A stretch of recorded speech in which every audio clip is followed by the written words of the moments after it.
So we're live here. Thank you. Good morning. Good morning. I'm Schutten. I'm Wetlands International. And this morning we're going to have a nice session about NDCs and how NDCs can help and improve the peatland restoration and accelerate peatland restoration across the world.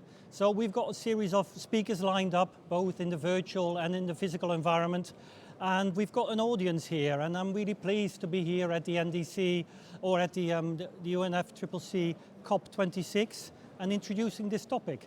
So thank you all for coming, and thank you for attending both live and virtually. Why? I always like to start these sessions and think about why. Why are we here? What are we really doing here? And what is the reason that we're live here at these venues? When I was, why we're here at these venues. So when I was thinking about why we're here, it's obviously because of the climate conference and because of the absolute need to restore peatlands and the emissions from peatlands, because they're such a significant part of the global carbon emissions. So the NDCs could really help to focus on peatlands and move that forward. So that's why this session is here. So if we go back again to, so why are we here? Yeah, because peatlands need to be part of the NDCs. And only because talking about it and talking together with you and helping each other, we can really move forward on that. So that's critical for us. So that's the why. If we think about peatlands globally, about 50 million hectares of peatlands need to be restored by 2050. To be able to meet the Paris Agreement objectives. That's a lot. And we can only, the way on how we can do that is only by working together. And today I've got speakers here, both virtually and physically, that can help us and help us move forward with that, because we need to do it together. So yes, there's a reason we should. And then the second one, can we? And yes, we can. If I look at countries that have already included peatlands in their NDCs, that's starting to rise. From the last set of NDCs to the current set of NDCs, we see that peatlands has multiplied by seven times as much. We were in 1% of the NDCs containing peatlands the last time around. Now we're on 7%. 21% include mangroves into their NDCs. So there's a real increase in wetlands and nature-based solutions as part of their NDCs. And we need to keep moving forward on that trajectory. Yeah, that's good for us. It's good for the planet, it's good for the people, and it's good for wildlife. So it's really important to do that. So should we? Yes. 50 million hectares need to be restored. Can we? Yes. We can if we do that together, and that's why we've introduced and we've invited, for example, the NDC partnership to talk about how we can provide the support to go and move forward on that trajectory. And then but how are we going to? And that's the last question that we always is on our mind. And that then becomes the next phase. So how are we going to deliver all these words that we're speaking here over the next 2 weeks? How do we make that happen on the ground? And as Wetlands International, we stand strong and we stand together with countries and with organizations, and also financed by business and by other organizations to go and grab these projects and to deliver them well. If I look back over the last 10, 15 years, we've restored huge amounts of peatlands, for example, in Russia. We've restored huge amount of peatlands in Indonesia, and we'll touch on that in a minute. We've also on the brink of restoring huge amount of peatlands in Latin America, and the same across Europe. So yes, a lot of it is happening. A lot of it is moving forward, and I'm really pleased that together we can. With this presentation or with this session, we can inspire countries, I hope, to see that peatlands and including peatlands in the NDCs is doable, it's achievable, and it's fundable. And I think these three words are absolutely key for me. So for me, it is really important to be here. There's also a personal reason why I'm here, and I always like to get back to that. So why am I here as a person? just something really personally. About a year ago, I became grandfather for the first time, and that really changed my perspective in life as well. It's so important for me to leave this planet in a better state and to do everything I can in my power and in the power as Wetlands International to move forward with that and to help and to make sure that this planet is good for our children and our children's children, because that's the legacy, what we're all doing it for. So for me, it's really important to stand here today and to talk to you. And it's great that we've got an online audience as well as a physical audience here at COP26. I actually live quite just up the road from here, just about 45 minutes travel away. And if you could look here where we are now, and if you could open these walls, then within 5 miles from here, you would be standing on a peatland. Yeah, so whilst you're still looking here at a virtual environment or the physical environment, we're very close to peatlands. And these peatlands in Scotland, they range up to, I think, 2 million hectares of peatlands alone, 1.7 million hectares of carbon-rich soils and peatlands. So there is a huge amount there, but also 60% is degraded. And Scotland is one of these countries that is really moving that forward. And it's good to see that, but at the same time, it's also good to think that outside this bubble that we are here, the peatlands are on our doorstep. We only need to open that door and we see the peatlands there. These peatlands are degraded like any other peatland. About 60% of the peatlands in Scotland are degraded. And Scottish Government has pledged 250 million to restore that. And because 250,000 hectares need to be restored by 2030. That's a big amount, and we can do that. But I only think we can do that if we work together. And if we, as organizations such as Wetlands International, if organizations through the Global Peatland Initiative, that we used and that we're working through to set up in initiatives such as this and running this peatland pavilion, and with organizations such as the IUCN and other people such as Greifswald Meyer Center. Together we can provide the knowledge for you to include peatlands in your NDCs, but also together we can help to turn all these ambitions in the NDCs into real practice on the ground. Because in the end of the day, as my mom used to say, the proof of the pudding is in the eating. Only when you start tasting and seeing the outcome of what you actually really want to do, then we've got something really proper.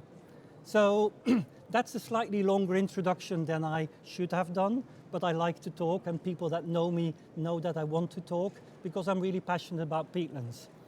Online, we've got a series of high-level speakers lined up for you, but also, as I said, people here in the room.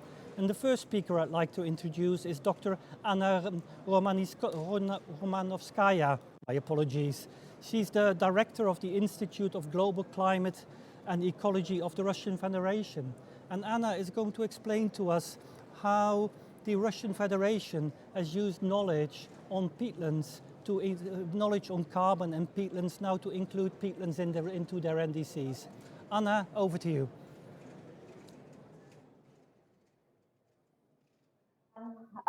I would like to thank everybody for coming here and for participation in this side event, and that is also a pleasure for me.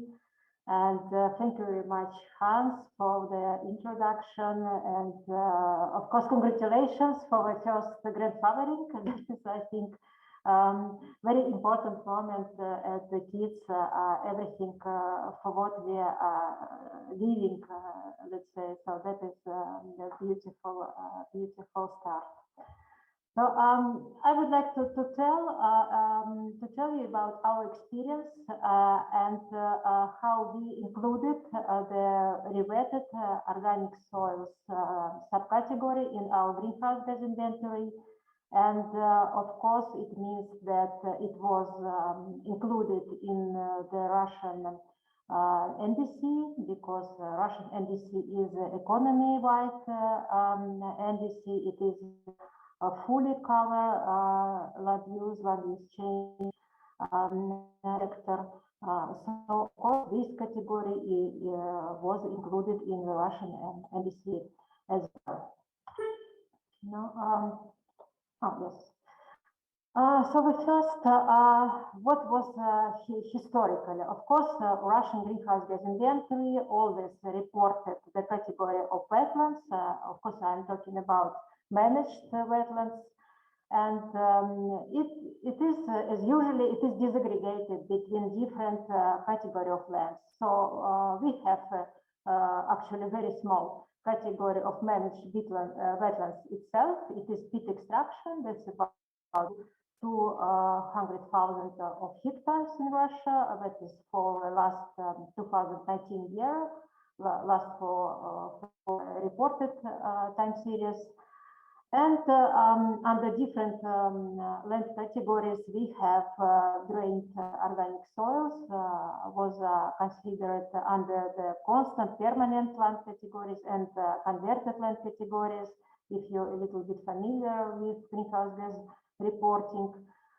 So under the forest land, we have almost 2 million of hectares drained organic soils, cropland 4.3 million, grassland 2.5 or even 2.6, and settlements about 16,000 hectares.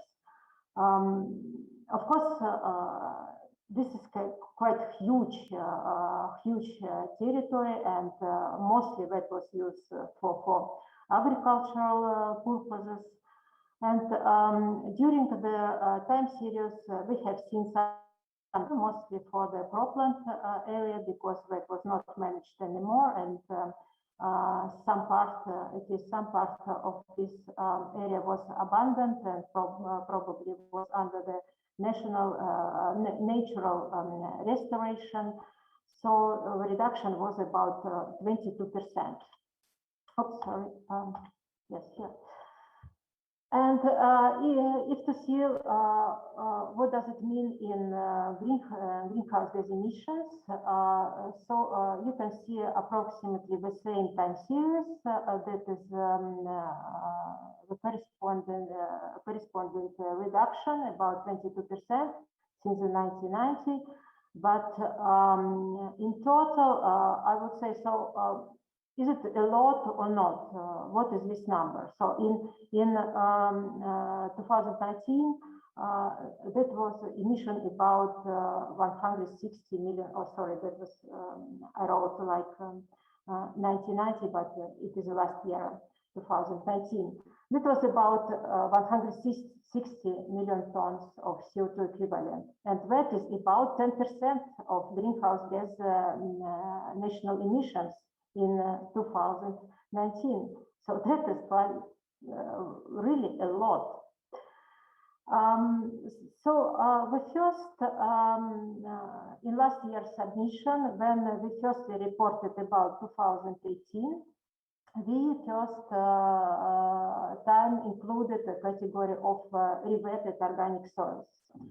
And of course, we had to first determine what would be the best methodology to report on this. First, we had to investigate about very wetted areas with activity data. So we had to use the approved methodology of monitoring fire-prone peatlands and efficiency of area rating based on verified by ground validation some satellite data. So that is quite interesting investigation for the areas. And after we found what are the areas, it was clear that the rewetted areas could include areas covered with vegetation, hydrophilic vegetation, but it is also includes open water or covered mostly with water territories. So if we compare to the IPCC guidelines, so it means that we have to subdivide all rewetted areas for these two parts, and we have to use different methodologies. So the first one for rewetted organic soils, which corresponds to the area covered with vegetation, and the second one for flooded lands, which corresponds to the open water areas. So for the first one, covered with vegetation, we used IPCC default values for emission factors for greenhouse gas emissions, and we also estimated dissolved organic carbon, also in correspondence to the IPCC wetland supplement for related organic soils.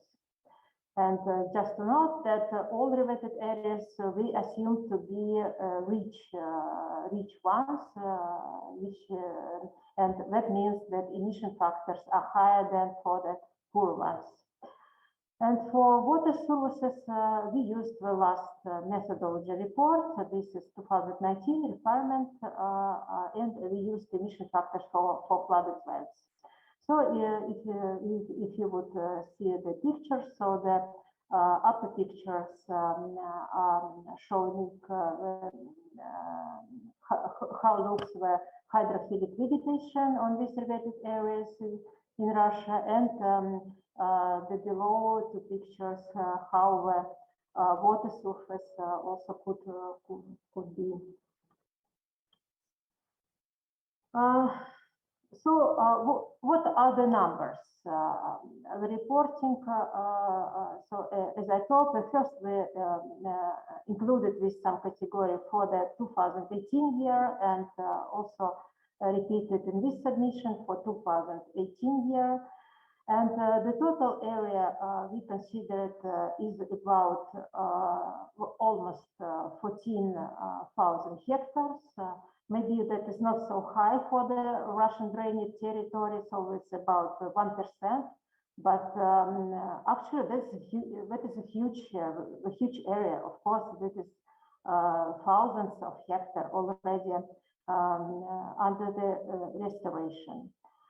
And yes, so we estimated CO2 emission, we estimated methane emission, and in total, these areas are giving about, so it is a source of about 122 kilotons CO2 equivalent per year. But what was before on that territory? So before we had mostly CO2 emission, of course, from the drainage lands. We have a huge fluxes of CO2 emission from methane and nitrous oxide are not so high, and in total in CO2 equivalent that is about 160 kilotons a year. So after the reweighting, the CO2 decreased considerably. Methane a little, well, not a little, of course, is increased because it is wet territory became. But still the sum is less, and it is approximately 23% less than it was before reweighting. So we can see that not only the number, but the proportion ratio between CO2 and methane is also different. So just to conclude, what I would like to say, the first that of course, in greenhouse gas inventory, we only include the mitigation effect. We only include greenhouse gas emissions and how they are changed on this territory. But actually, the reweighting of abundant drainage peatlands, this is not only reduction in emissions. Also the meeting the goals of peat fire prevention, of course. That is improved environmental security and restoration of many of the critical ecosystem sectors of peatlands. So I would like to highlight that it is actually a very good result of adaptation measures.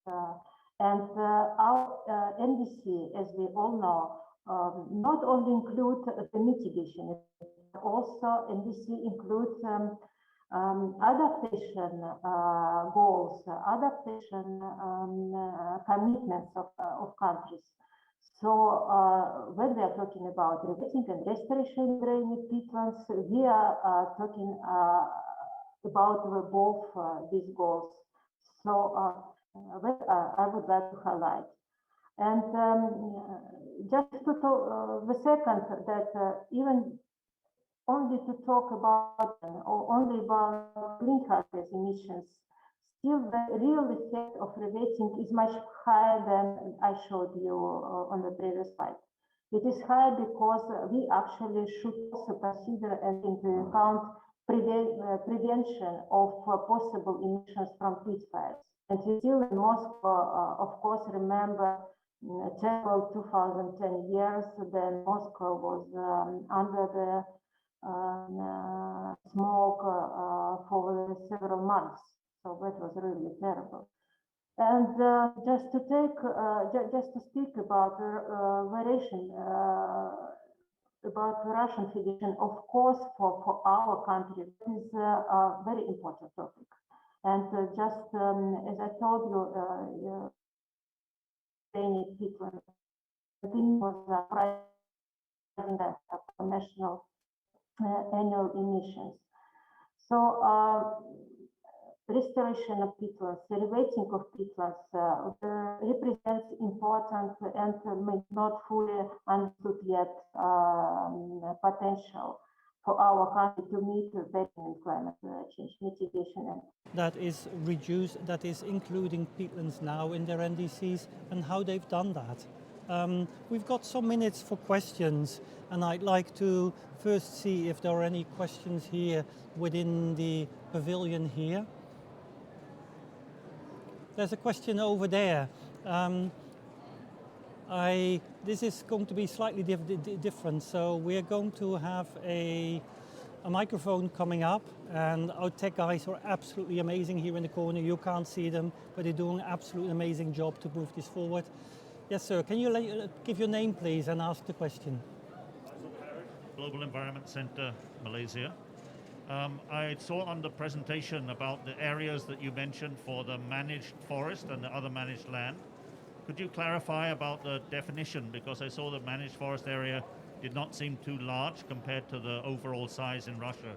And how are you determining between overall forest area and those portions which are managed for the purpose of the greenhouse gas inventory? Similarly for agriculture. Yes, yes, thank you very much for that question. So the areas I showed in this presentation, these are not total managed forest area. This is only area of drained organic soils within managed forest. So just to be clear, so that is only the part, of course, that is only the part of the managed forest. Yeah, in total, our managed forest, if I remember correctly, this is about 670 million hectares, I think, and yes. So that is about 77% of the total forested area in the Russian Federation, but 23% considered as unmanaged. So unmanaged, that is forest which is not easily, it's not possible easily to achieve this forest, and of course unmanaged forest is not under the same protection from fires, so the same measures are not applying for this territory. So that is considered as unmanaged. This mostly northern territory in the heart of Yakutia, these are unmanaged forests. Thank you, Dr. Anna Romanowskaya, and thank you, Faisal, for asking this question. Are there any questions coming through from our online audience? I can't see any here that I'm coming through. So what I'd like to do is actually ask yourself a question, Dr. Anna Romanowskaya. In your experience over the last years, when you now include peatlands in your NDCs, whilst before it was a lot more difficult, what were the key things that you learned on how to do that, and how would you like to share that with other countries that are watching and are thinking, well, we would like to include peatlands in our NDCs, but we are nervous about that. What would be the key lessons learned that you would like to share with our online audience? Yes, thank you very much. I think that is a crucial question we have to answer here. So yes, let me share that the largest problem, at least for that is for everyone inventory, and of course for the Russian inventory, that these are accurate activity data. And the problem, especially for wetlands, because this category of usually considered within all others categories.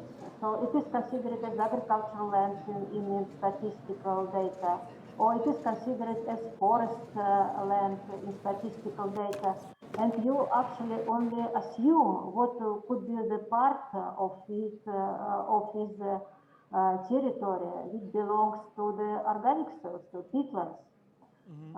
And of course, then that is the first uncertainty. So you don't know even initial data.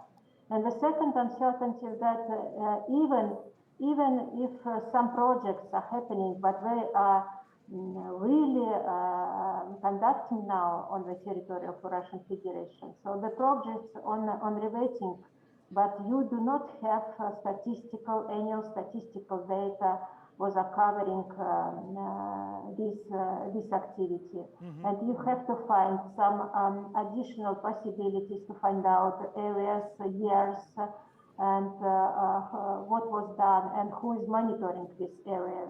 Because of course during the review you have to explain everything and you have to prove that this area was under rewetting, and you have to prove that it is still monitored and it is still under the control.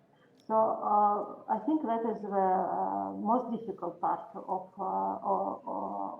this reporting, because even if you don't have your specific emission factors, at least for a time, for a moment, so you can use what was developed by IPCC. IPCC now has good recommendations, so you can use.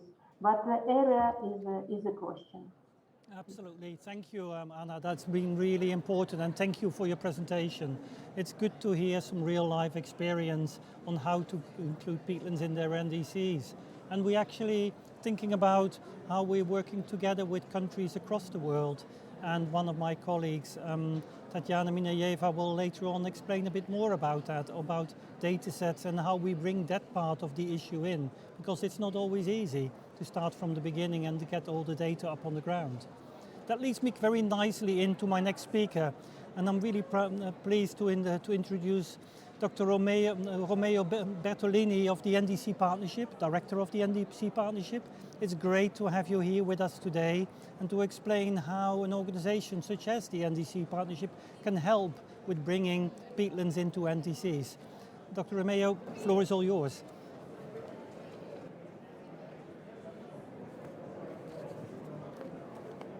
Thank you so much. Can you hear me? Allow me to remove a little bit the accessories we need these days, which is a very interesting experience. Thank you so much. I'm the Deputy Director of the NDC Partnership and heading the office in Bonn of the partnership. This is based at the UNFCCC headquarters, the Climate Change Convention Secretariat headquarters. It's absolutely great to be here, and let me start thanking you to have this opportunity today. And a personal note from my side to start this with, and Hans, I probably have told you this, I was studying geography here in Glasgow about 26 years ago for 1 year, and it was great to do the geomorphological lessons and you know the research that's been done at Glasgow University geography department. But there was also still a little bit of a feeling in the room that, you know, mankind can influence things and it's not going to be like, you know, that catastrophic. And there was really some different spirit around it. And coming back here 25 years later, and I haven't been back ever since, is interesting because we are in such a more vulnerable situation, and we've been talking about a lot of things around Arctics and geology of this country, but we haven't spoken about the flow country up north in Scotland, and I was not aware what a big reservoir of CO2, not the reservoir, but what the sequestration potential is there. And I hear it's probably more than half of all of the European forests, which is captured there. And that's obviously a very, very important message.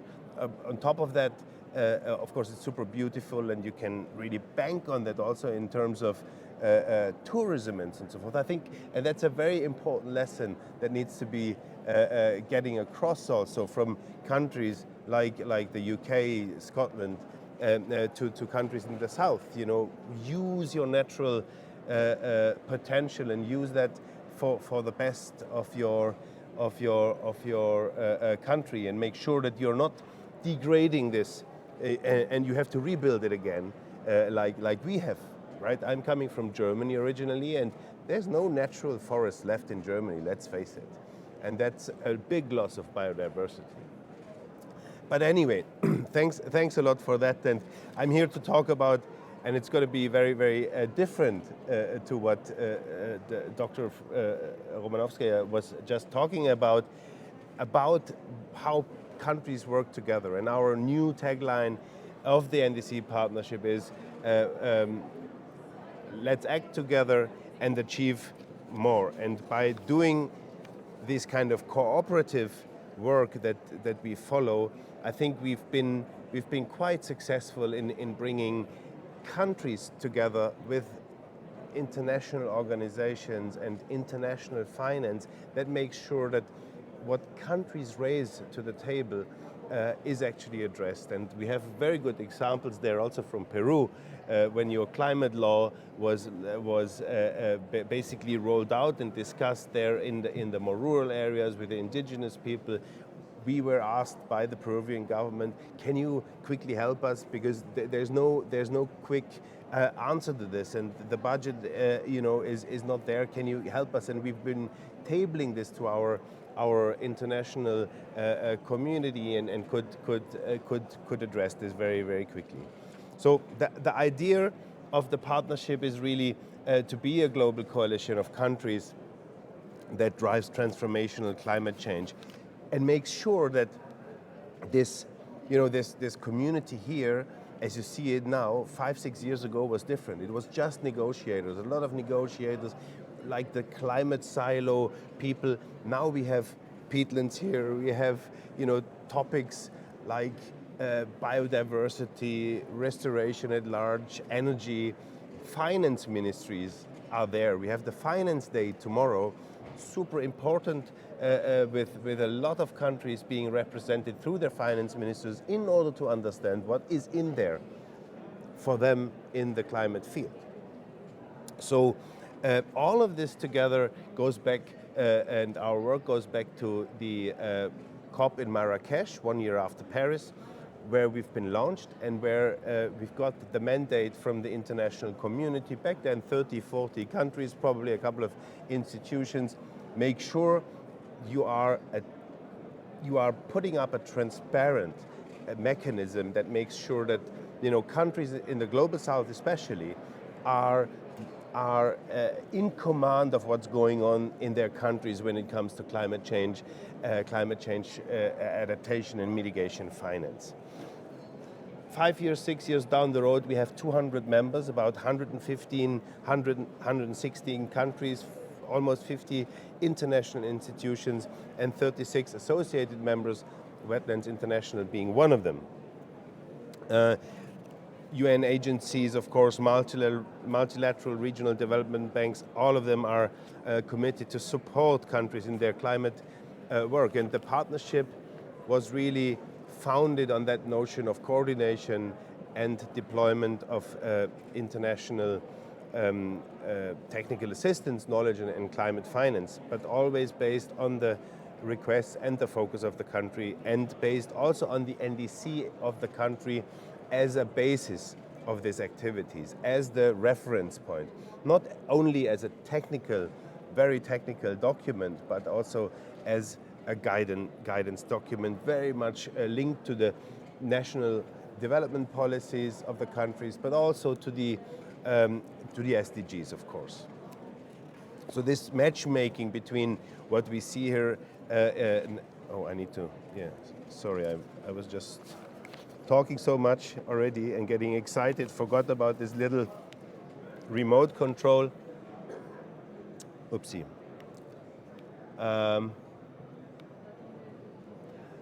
Based this work on guiding principles.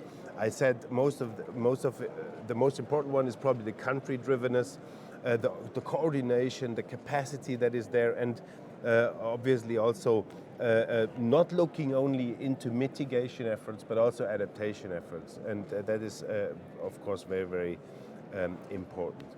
Let me jump to how we do this, and what is in there for the community around wetlands, peatlands. The idea here is really that we are taking the country at the center. We look into requests from the countries. The countries come to us and say, listen, we want to work with you around implementation of our NDC or the enhancement of our next NDC. How do we do this? And in terms of the country work, we have a 5-step cycle basically, where we do nothing else than trying to analyze what is there in the countries. What does the NDC say? Where does it, need to develop, or where does the country see how to develop it, and what can be done in order to support the implementation of this NDC? And then this is basically unpacking this document into something tangible, making sure that it's clear what is needed in terms of technical assistance, but also what is needed in terms of finance. And then this is done on the request of the country. So it all starts with a letter basically. We then look into this requests, this list of requests, and make sure we disaggregate this and make sure that this is based on analytical work, and it also is based on the work that is already going on. Very important, don't reinvent the wheel, don't start from scratch. Make sure that you count in what the country is itself, first and foremost, is already doing, but also what your partners here that you see, like the GIZs of this world, the UN, UNEPs of this world, are already doing, and then try to link the requests and the needs with that work. So quite a tedious kind of, quite granular work, ending up into the next point here, which then brings me to what is in this process in for those that work with peatlands and wetlands. So if you have an NDC already focusing on wetlands and peatlands, you may want to, and you see that because it's underestimated as with respect to the impact on climate, you may want to work there. You may also want to raise awareness with the international community, raise finance and technical assistance, and this is what we see when we go through our database. We have about 31 country requests that reference either peatlands or wetlands, and these requests currently come from countries such as Albania, Peru, the Republic of Congo, Uganda, and Zimbabwe. And as you can see, none of these requests really deal exclusively with mitigation, but they are both either adaptation related or cross-cutting, meaning that this is all about dealing with this in a holistic manner. And there's also to just tell you here what these colors mean, about 74% of these requests receiving support, which is quite a lot, and it's higher than our global average of 66%. But yet, 26% of those are not supported yet. Now, if you look into what kind of requests do we see and what kind of demand is expressed, you will see that most of the times it's all about developing a study or an analysis in order to understand, the economics behind this. How much does it cost to restore the wetlands or to conserve it vis-a-vis the CO2 emissions that are happening there. And also, of course, preparing bankable projects and pipelines is another important part. Developing capacity on the national level, in the parks, in the Ministry of Environment, in the Ministries of Agriculture, for instance, and water. How can we support our international partners support this, and how can we look into enacting those topics into national strategies, national plans and policies. And finally, of course, always important, the issue which is quite tricky and hard, and we will hear something about this later, developing and updating MRV and M&E systems and collecting and analyzing the data around it. Just few examples. Uganda requested bankable project proposals developed based on the costed NDC implementation plan. This included proposals related to wetlands and other key priority sectors around landscape conservation and restoration. Congo, the Republic of Congo requested the support of designing resilience measures to sustainably manage peatlands, mangroves and forests. Of course, we can go deeper here when you're interested, and drop me a line and we can show you a little bit more of this work. So at the end of the day, all of this is coming, and this data is coming from our knowledge portal, where we are able to collect all the data, collect the activities, collect the requests and the activities around it on a country-by-country basis. We can filter it regionally, and where we can really show what kind of work is done in that area, what kind of examples are there, in order to also nurture and create peer-to-peer exchanges between those that have made this information, that have made these experience and are on the way to use peatlands, wetlands for their GHG reduction targets, and those that are at the beginning here, and that is probably very close to what you're doing, and that's why we are happy to have you aside here, and where we can really make sure this is the basis for an exchange between countries, but also an offer to countries that have not been looking into this a little bit more, to not only join the partnership.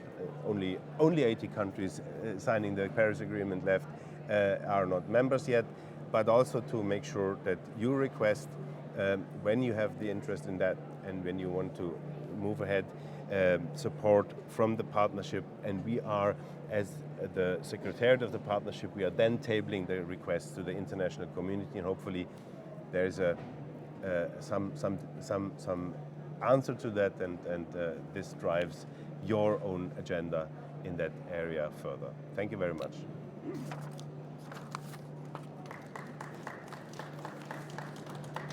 Thank you very much, So Romeo. That is, yes, you got to put your things back on again.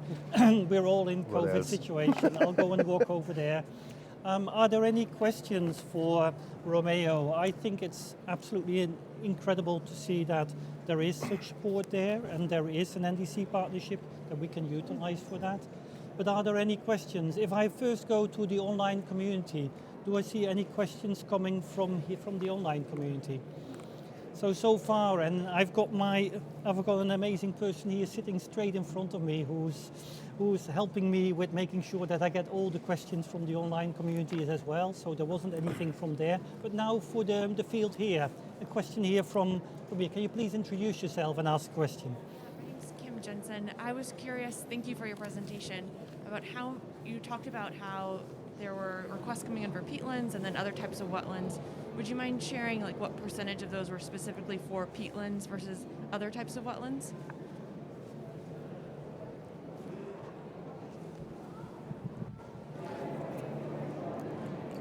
It's okay. We collect or okay. No, if you just respond. I need to follow up with you on that because that is something I need to filter out. But I would say that most of it, and when I look into the countries that we are dealing with, most of it is mangroves, forests, wetlands, coastal areas there, deltas, and peatlands. I must say, I assume are pretty much lower on that side. Also looking into the distribution globally of peatlands, it's obviously more the northern hemisphere that is there, and less the southern hemisphere. Thank you. That is really interesting. One question that I had for you, Romeo, is, okay, people are asking, countries are asking for support. How is that funded? Because obviously there needs to be funding behind there, because we're talking about here either about studies, about baseline studies, setting up bankable projects. How does the funding work? Yeah, I mean, we have to be differentiating between the support unit, who is basically the matchmaker here, and the I would say the algorithm, if you think about like the Amazons of this world that provide platforms, and the actual partnership. But there is what we do is say there's a request for a study in that direction coming up. We would, and probably I wasn't clear enough on that, we would take this request, talk it through, did we understand it properly, and then we would distribute it to our 100 members, development partners, implementing partners, the GIZs, the ministries, and so on and so forth, and they would look into their portfolio and say, okay, we have a global program or a national program in that country, and we can take this up because we see there's a lot of potential there and there's interest. And this is then where the funding is coming in. If there's nothing on that, and if it's not like big investments in projects, we have some, and we will also launch next week on the 9th of November, a little fund where we can fund and finance gaps in that respect. So it's basically really our 50, 60, 70 members with the entire machinery and the instruments and the ODA and the climate finance that takes this up. And if there are gaps, we try our utmost best to close it. Thank you, Romeo, and thank you for being here today with us. As you said, we've quite recently joined the NDC partnership, and we'd like to be even a stronger member in there and work together with you to promote where peatlands, the role of peatlands can play, not only for mitigation but also for adaptation, and also act as a catalyst to make it all happen. And it's great to have you here. Thank you. So these were two presentations about a real action on the ground, so real evidence of putting peatlands in NDCs in Russia. And after that, from the NDC partnership on how can we make that happen. We're now going even a bit more into detail, and I'm really proud here to have Berioska Quispe Estrada from the Ministry of NIAM of Peru here with us. And she's going to introduce to you Peru, and Peru as a country that's including peatlands in their NDCs, and amazingly has really moved forward to that.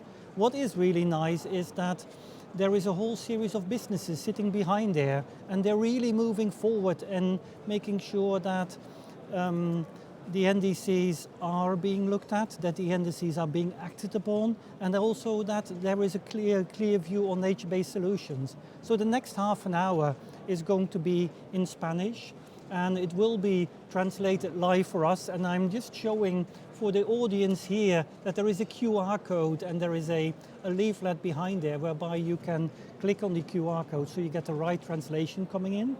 So really I'm handing over to Berioska now to chair the next half an hour session and show us what all the work that's happening in Peru. And I'm really pleased to have you here. Thank you to you, Hans.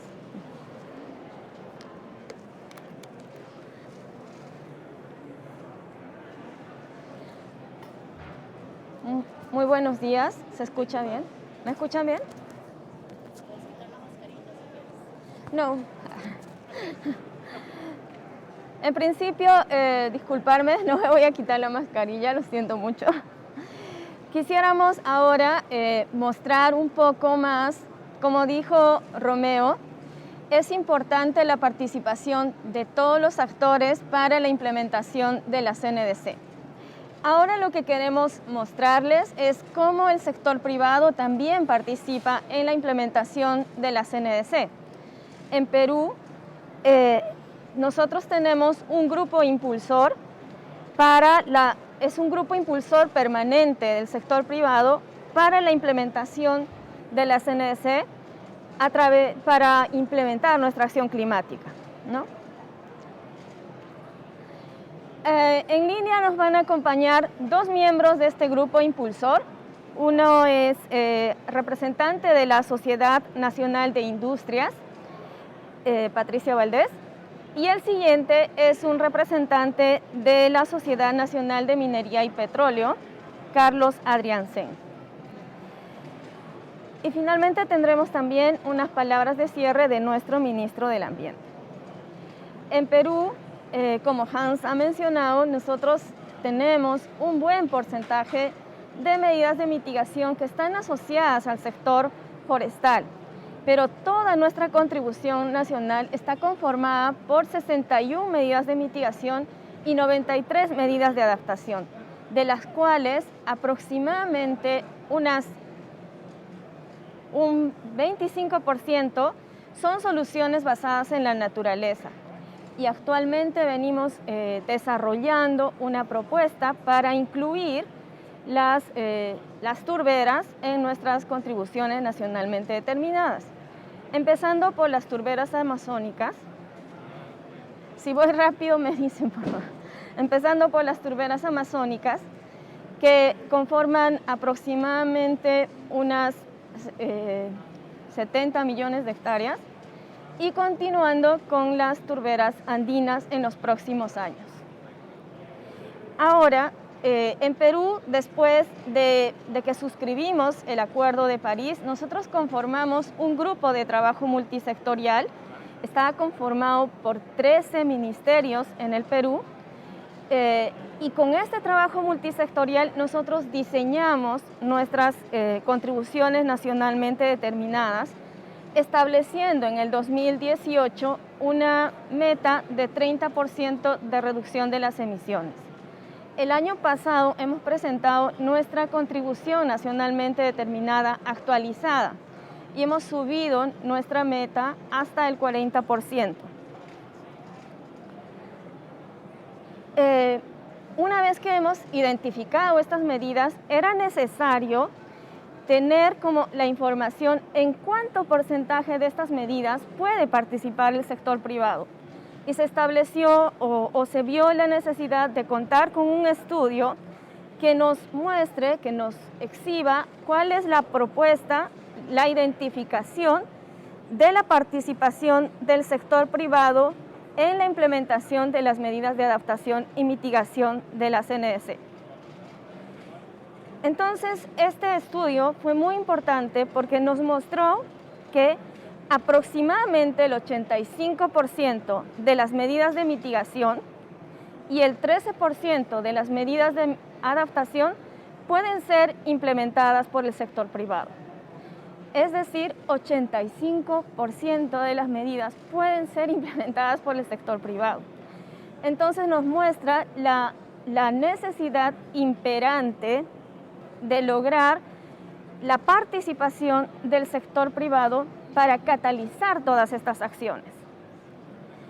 Entonces, desde el 2019 establecimos una hoja de ruta con los principales gremios empresariales, diferentes iniciativas empresariales y también las financieras, porque el sector privado necesita el sector financiero para poder catalizar sus acciones. Y de esta manera se identificaron 3 ejes de acción para el trabajo con ellos. El primero era la articulación en la acción climática. El segundo, la implementación tanto de las contribuciones como de las condiciones habilitantes. ¿Cómo entendemos condiciones habilitantes? Estudios, como menciona Hans, estudios de línea base o estudios de potencial, o incluso establecer estudios para desarrollar proyectos, como mencionó Mario. Todos esos forman parte de las condiciones habilitantes. Y un tercer punto que está relacionado al posicionamiento del sector privado en la acción climática.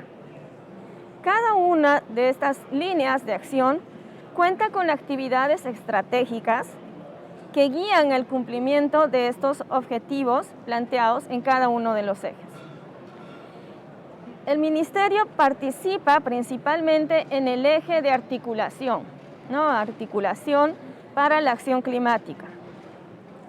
Y así hemos instalado lo que les mencioné al inicio, el grupo impulsor permanente del sector privado y financiero, que es una instancia que articula a todas las empresas para facilitar la implementación de las medidas de mitigación y adaptación hacia el 2030. Esta participación también se incluye dentro de nuestra Comisión Nacional frente al Cambio Climático. En Perú nosotros tenemos una comisión nacional que está conformada tanto por el sector público como por el sector privado, la sociedad civil, los pueblos indígenas, los grupos afroperuanos, los grupos de mujeres, y de una forma muy inclusiva. La experiencia de esta articulación con el sector privado la vamos a escuchar contada por los propios protagonistas.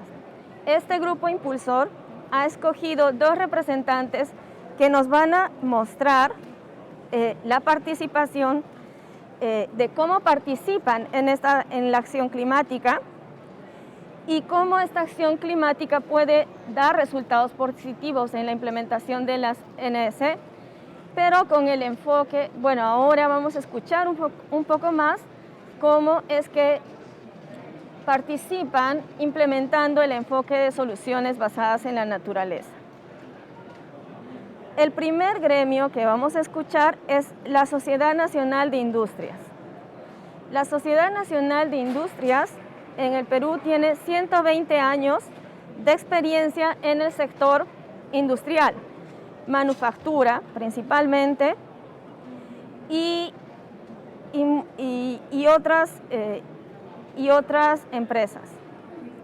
Actualmente, algunas de las empresas asociadas al sector, a la Sociedad Nacional de Industria, vienen ya implementando diferentes acciones empresariales en materia de adaptación y mitigación.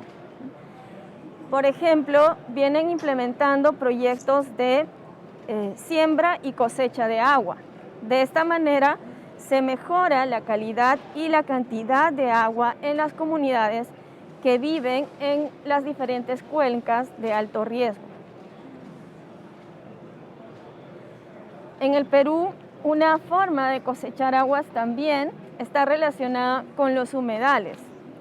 Entonces, este rol que implementa la Sociedad Nacional de Industrias es importante para nosotros. El segundo gremio empresarial que vamos a escuchar es la Sociedad Nacional de Minería, Petróleo y Energía. Este grupo está conformado por empresas del sector minero, hidrocarburos y energía. Actualmente, algunas de las empresas vienen implementando diferentes acciones para incorporar el enfoque de soluciones basadas en la naturaleza, por ejemplo, la restauración de humedales y la conservación de bosques en el Perú. En diciembre del 2020, es decir, el año pasado, han incorporado en su código de conducta un principio que es el principio 12, que está relacionado a cambio climático. Bajo este principio, en todas sus acciones, los miembros de esta sociedad tienen que hacer los mayores esfuerzos para reducir sus emisiones de gases de efecto invernadero. Y aspira a convertir al sector minero energético peruano en un líder en la acción climática, inclusive cuantificando el aporte del sector en la reducción de emisiones de gases de efecto invernadero. A continuación, les vamos a hacer a cada uno de estos miembros que nos acompañan en línea 3 preguntas. Vamos a escuchar primero a la representante de la Sociedad Nacional de Industrias, las 3 preguntas, y las mismas 3 preguntas nos va a responder Carlos Adriansen, que es de la Sociedad Nacional de Minería y Petróleo. Las preguntas son: ¿por qué se involucraron en las soluciones basadas en la naturaleza o con las soluciones basadas en la naturaleza?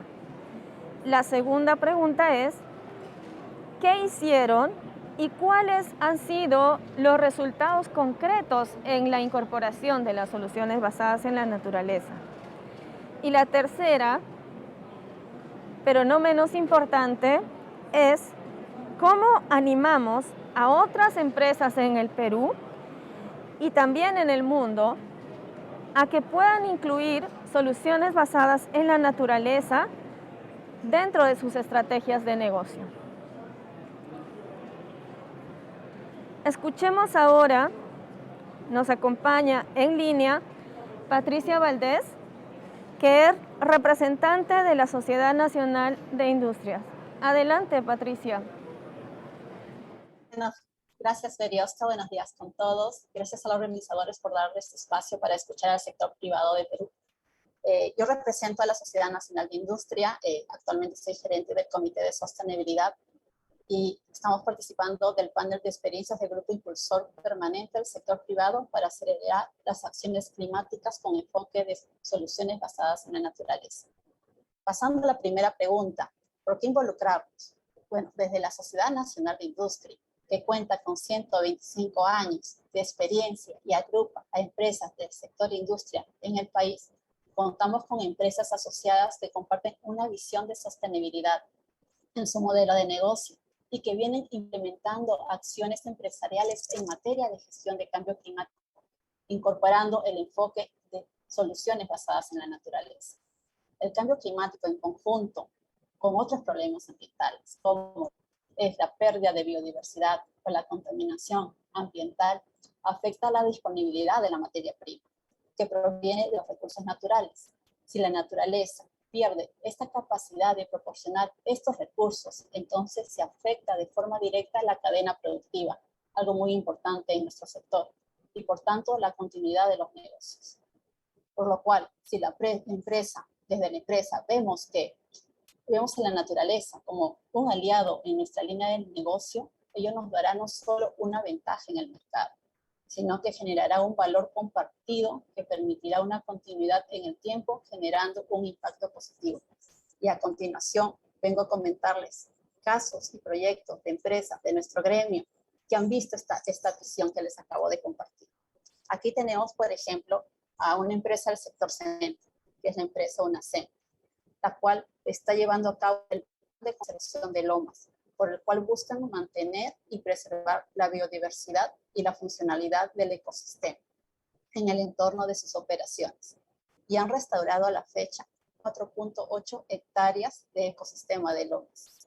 Un importante este año se dio para la empresa, porque se reconoció por primera vez un área de conservación privada en Lima, la cual es parte del territorio donde se encuentra la empresa. Esto va a permitir preservar 787 hectáreas del ecosistema nativo de lomas, además de que se está logrando mantener el servicio ecosistémico de la flora y fauna nativa que provee todo el entorno. A continuación, otra empresa del sector alimentos, en específico de bebidas, como es el sistema Coca-Cola, conformado por Coca-Cola y Arca Continental Lane, están llevando a cabo dos proyectos muy importantes ubicados en diferentes lugares del Perú. El primero de ellos es el proyecto Uxapampa, ubicado en la reserva de Bioay, el cual fue iniciado hace 7 años conjuntamente con la Fundación Avina y el Instituto del Bien Común. Este proyecto está orientado a contribuir con la revegetación del bosque natural e incrementar los caudales. Con ello se mejora la calidad de agua en beneficio de la población rural y urbana. Resultado de este proyecto, bueno, se ha logrado reabastecer al momento más de 3 millones de metros cúbicos anualmente en la naturaleza. Un segundo proyecto ubicado en Lima es el proyecto de Río Chico. Por este proyecto, que se inició hace 2 años conjuntamente con un aliado como es DNC, ha conseguido como resultado la protección de 50 hectáreas de matorrales y la intervención de 30 hectáreas con zanjas de infiltración, con participación activa de los actores locales, quienes además han elaborado un plan de adaptación a los riesgos frente al cambio climático.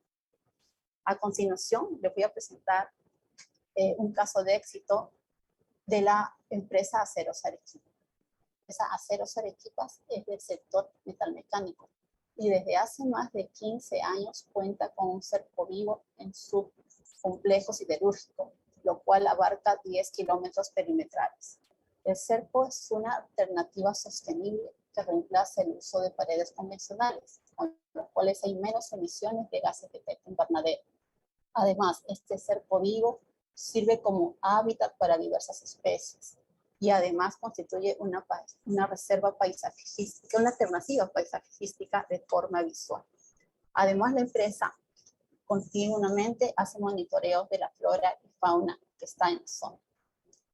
Otra empresa también importante para mencionar aquí es la Unión de Cervecerías Peruanas Barrios Josten, quien ha empezado un proyecto muy importante, que es el proyecto de los ambientes.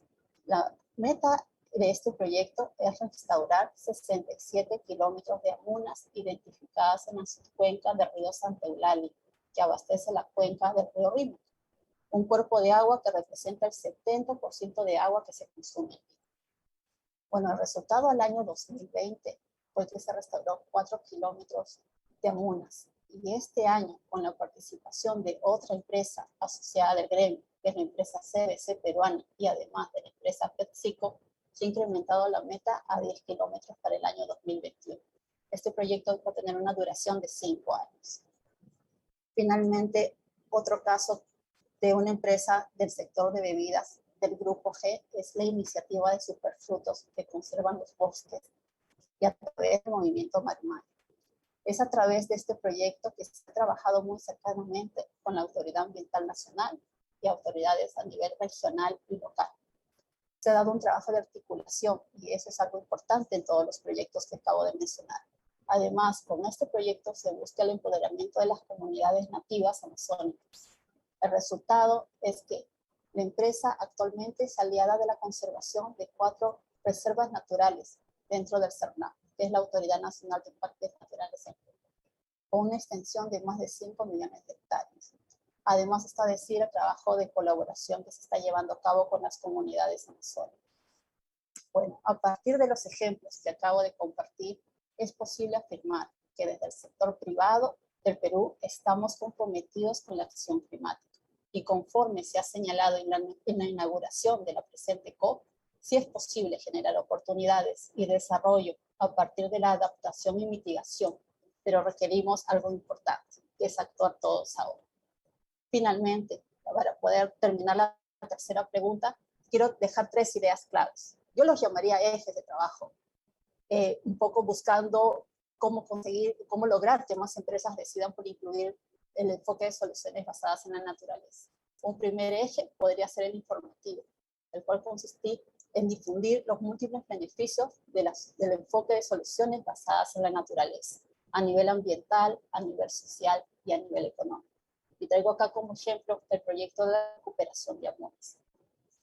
Beneficios ambientales tenemos varios. Mantiene los suelos estables, mayor acceso al agua, controla el caudal en época de incremento de lluvias, contribuye a la conservación de ecosistemas.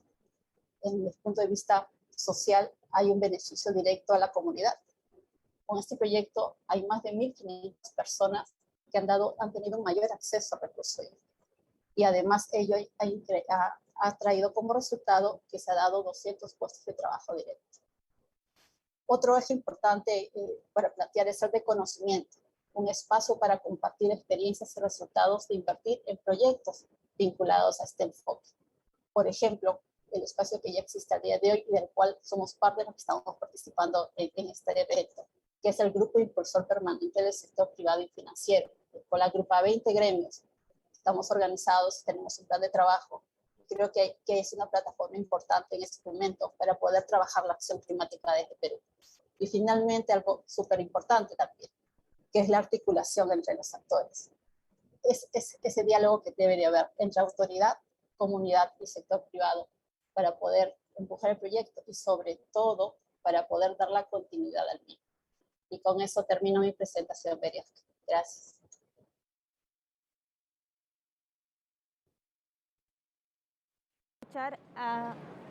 Muchas gracias, Patricia. Sobre todo yo quisiera volver a recalcar sobre la presentación que hizo Patricia. La última iniciativa, la de AG, por ejemplo, la de frutos amazónicos, se desarrolla en aguajales, ¿no?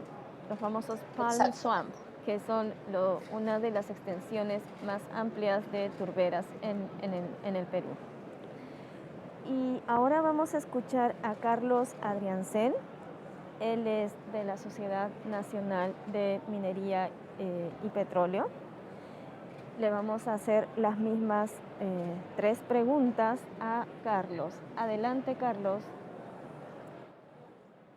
Muchas gracias y buenos días desde aquí, desde Perú. Buenas tardes por allá. Agradecido por el espacio que brindan al sector privado peruano para mostrar las buenas prácticas y nuestro compromiso con la acción climática.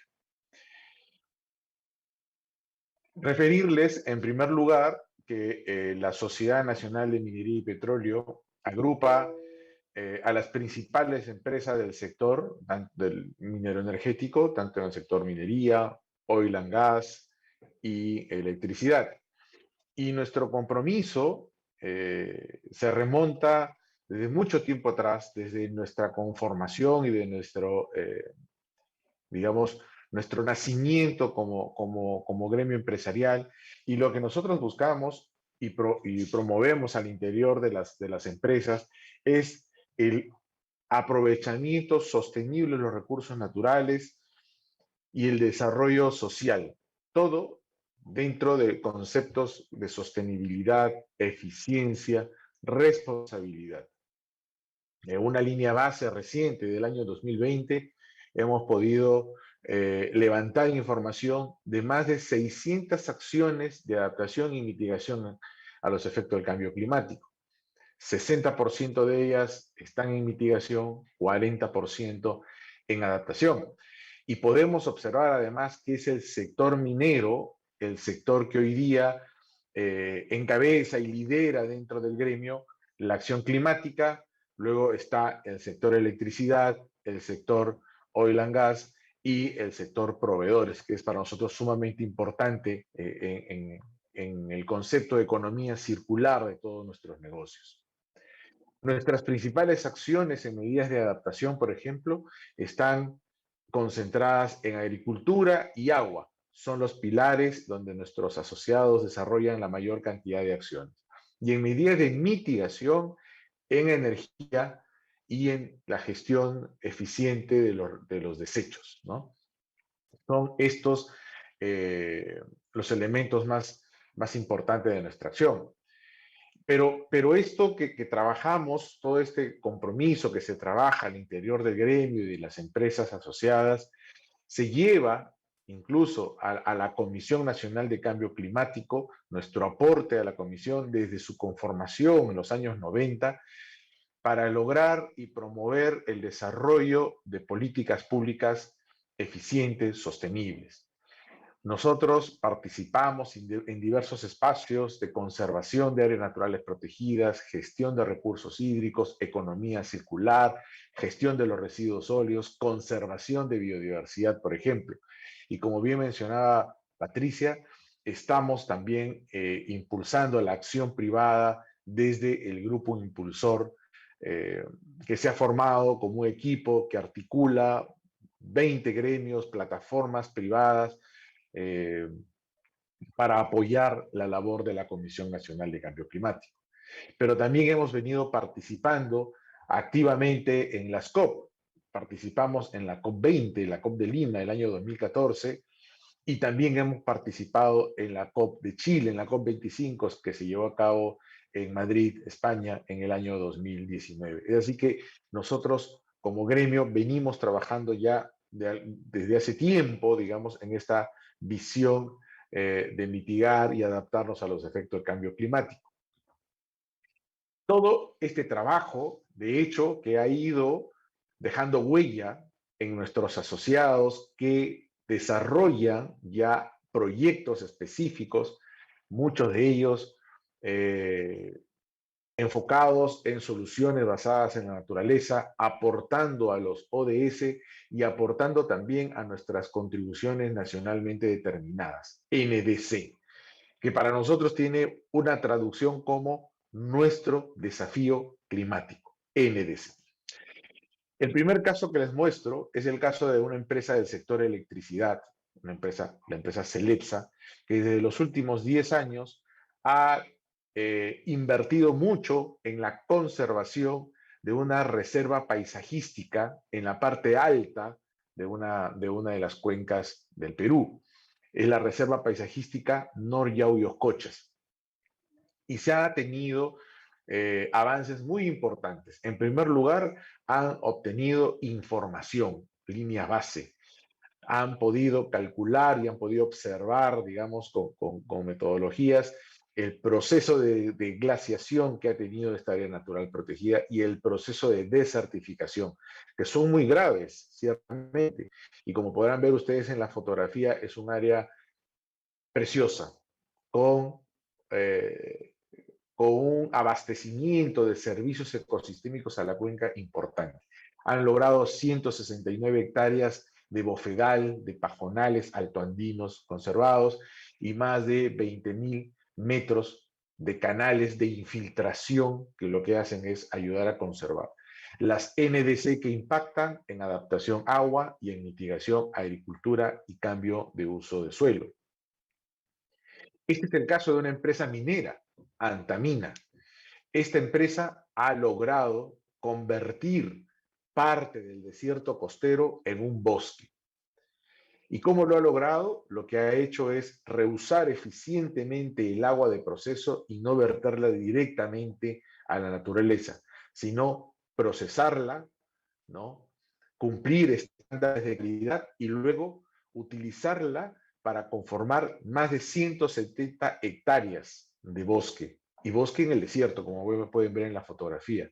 Más de 200.000 árboles de 12 especies y que ha logrado y que ha aportado al mundo una captura aproximada de 34.000 toneladas de CO2 equivalente en los últimos 10 años.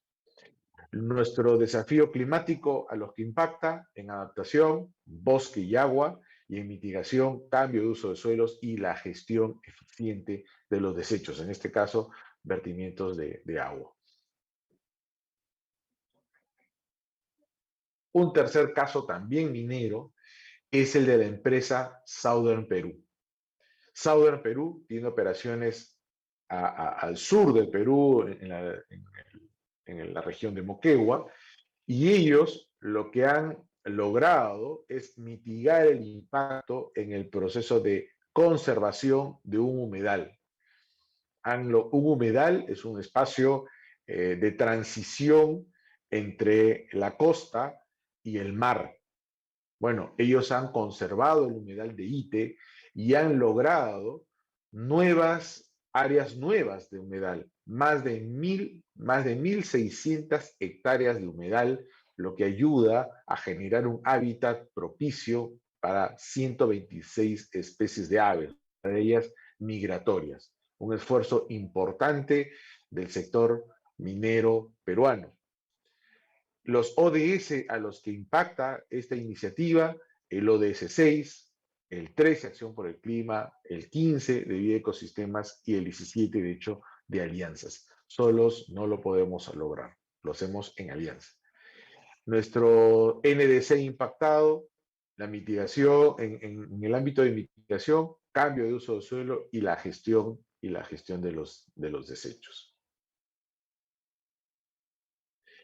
Este es otro caso minero y es cómo el proceso de cierre de una mina, el proceso ya de adecuación de áreas y terrenos utilizados por la minería, son remediados con especies forestales nativas.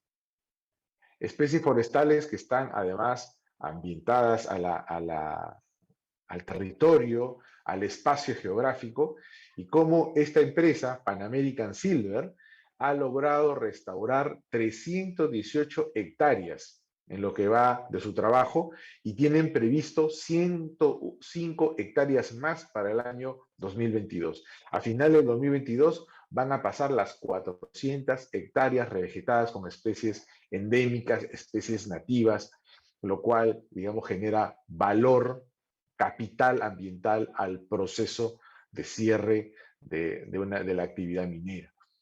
Los NDC a los que impacta es el cambio de uso de suelo, y los ODS, los Objetivos de Desarrollo Sostenible a los que impacta, acción por el clima, vida de ecosistemas terrestres y, de hecho, alianzas para lograr los objetivos. Este caso corresponde a una empresa del sector hidrocarburos, oil and gas, y es la empresa Perú LNG, que es una empresa vinculada al desarrollo productivo de los yacimientos gasíferos de Camisea. Cuán importante no solamente es la acción operativa, ¿no?, la acción financiera sobre áreas naturales protegidas, sobre espacios para conservar, todas basadas en soluciones en la naturaleza, pero cuán importante es conocer. Y este proyecto tiene como gran valor el haber contribuido al conocimiento de la biodiversidad en la región donde opera. Ha levantado 19 protocolos de monitoreo de hábitat, ha transferido conocimiento a 130 profesionales peruanos, pero además ha generado 44 publicaciones científicas, que es conocimiento para el mundo. La NDC a la que impacta es cambio de uso de suelo, y los ODS, lo que ustedes pueden ver en pantalla. Estos 5 casos son una muestra que por temas de tiempo hemos traído, pero que demuestra el compromiso del sector minero energético peruano en la conservación, en la lucha contra los efectos del cambio climático, en nuestra contribución a los objetivos de desarrollo sostenible, ¿no?, y a la sostenibilidad del negocio. ¿Y cómo hacemos ahora para trascender? ¿Cómo hacemos para convencer? ¿Cómo hacemos para llevar nuestra acción hacia otros actores? Y es que nosotros tenemos, como bien explicaban en la introducción, tenemos recientemente el principio 12 de nuestro Código de Conducta Gremial. Y este principio rescata nuestra filosofía sobre el tema del cambio climático. Recalcar solo 5 cosas. Primero, que reconocemos que es un desafío global y multisectorial. Segundo, la vocación de contribuir a las iniciativas públicas de manera sostenible. Tercero, impulsamos medidas de adaptación y mitigación en nuestras actividades, entre nuestras empresas, entre nuestros colaboradores, en toda nuestra cadena de valor. Y de hecho que promovemos estas acciones en las poblaciones y en las comunidades de nuestro entorno de manera coordinada. Este desafío 12 ha recorrido un camino hasta el día de hoy en la etapa de planificación. Se aprobó en el año 2020. Recuerdan que nuestra participación fue en la COP de 2019. Eso generó una dinámica importante al interior del gremio, pero a lo largo de este año hemos venido desarrollando diversos trabajos. En alianza con el Ministerio del Ambiente, con la cooperación internacional, hemos venido desarrollando acciones en este proceso de implementación. El estar hoy día en la COP, el hecho de participar en el grupo impulsor, el hecho de estar presentes en la Comisión Nacional de Cambio Climático forma parte de esta visión que se ve traducida en nuestro principio. 5 pilares importantes en este principio. Primero, la gestión interior al interior de las empresas y el desarrollo de tecnología. Allí, sumamente importante el liderazgo gremial visible, que se perciba ese liderazgo al interior de nuestras organizaciones. El desarrollo de proyectos, acciones puntuales, tangibles, acciones que se puedan medir, que se puedan reportar y que se puedan verificar. El desarrollo de capacidades, rescatando los champions que tenemos al interior de nuestras empresas, pero además generando conocimiento y fortaleciendo capacidades en el equipo. Comunicando, llevando nuestra prédica con el ejemplo hacia otros gremios empresariales, pero además llamando a la acción con nuestros casos de éxito. Y la alianza público-privada es esencial, nuestro reconocimiento al Ministerio del Ambiente por el trabajo que estamos haciendo de manera coordinada, al Ministerio de Energía y Minas, que es nuestro ministerio promotor de la actividad mineroenergética, pero también a la cooperación internacional que se ha sumado a este esfuerzo, porque solos no lo vamos a lograr, lo tenemos que lograr en conjunto. De esta manera también el grupo impulsor del sector privado, de la Comisión Nacional de Cambio Climático, rescata esto y lo que ha buscado es justamente hacer sinergia y rescatar las mejores prácticas de todos. Creo que hay mucho trabajo por hacer, pero sí es cierto que se ha avanzado del sector privado. Nuestra visión de eficiencia, sostenibilidad y responsabilidad es nuestro norte. Los 5 casos de éxito que hemos mostrado demuestran nuestra huella del compromiso. Y en tercer lugar, nuestro principio nos va a ayudar a ordenar y a canalizar mejor nuestras iniciativas para contribuir a las metas de carbono neutralidad que se ha fijado el Perú hacia el año 2050.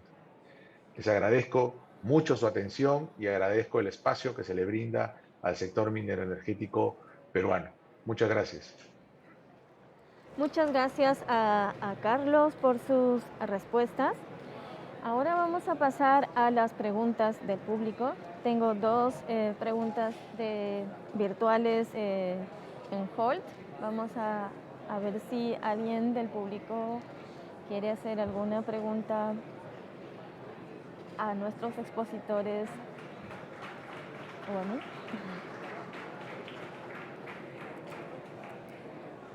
No veo manos levantadas. Entonces vamos con las preguntas virtuales. Tengo 2 preguntas virtuales. Una es para mí y la otra es para nuestros participantes.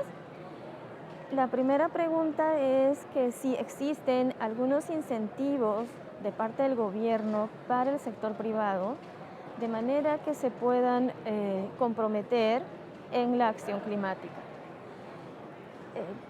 Lo que podría responder es que desde el Ministerio nosotros tenemos, más que incentivos económicos, tenemos reconocimientos, ¿no? Como sellos de buena imagen. Uno de ellos es la huella de carbono. A través de la huella de carbono se reconoce los esfuerzos que los diferentes actores del sector privado vienen implementando dentro de sus cadenas, tanto de producción como de comercialización, de los diferentes productos. Cuando la huella de carbono tiene como 4 niveles, en el primer nivel miden la huella de carbono, en el segundo nivel van midiendo consecutivamente la huella de carbono, en el tercer nivel empiezan a plantear acciones para reducir emisiones y en el cuarto nivel tienen una reducción de emisiones sostenida que se llama, que es como el nivel máximo de la labor que pueden tener el sector privado. Por otro lado, tenemos también desde el Ministerio del Ambiente se promueve los acuerdos de producción limpia. A través de los acuerdos de producción limpia es una forma en la que el sector privado demuestra que está implementando diferentes iniciativas o acciones en las cuales van implementando economía circular en su accionar. Entonces, de esta manera, no solamente producen de manera más sostenible, sino también generan un mayor impacto dentro de su producción, lo que al final se convierte en una ganancia propia para las empresas. Cuando implementan economía circular, las empresas reducen costos y de esta manera mejoran las utilidades también. Esas son como las dos formas que tiene el gobierno para tratar de involucrar al sector privado. Y tenemos una pregunta que sí es para nuestros panelistas. ¿Cómo han involucrado o cómo han logrado involucrar a las comunidades locales en proyectos de restauración? Entonces, quizás Patricia nos puede ayudar con esta respuesta. Sí, gracias, Josten. ¿Cómo se han involucrado las comunidades locales? Bueno, a través de la articulación, que es uno de los ejes que propuse, y cómo empoderándolas. ¿Por qué? Porque las comunidades locales van a hacer posible que el proyecto que se pueda iniciar pueda tener continuidad en el tiempo. Y eso es lo que se ha visto en los proyectos que presenté el día de hoy de las empresas sociales.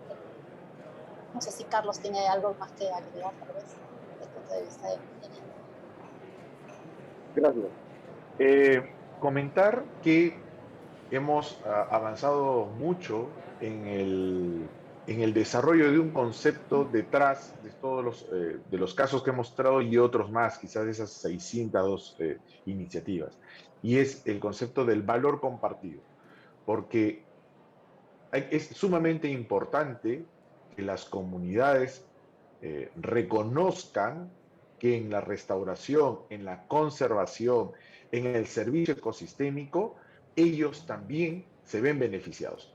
Que no identifiquen el trabajo como beneficio solo para la empresa.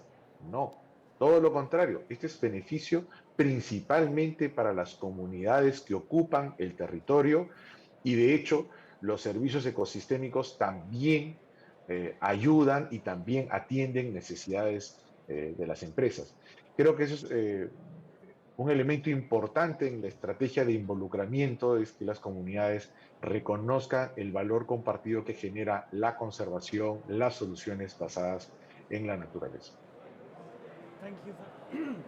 Muchas gracias a ambos.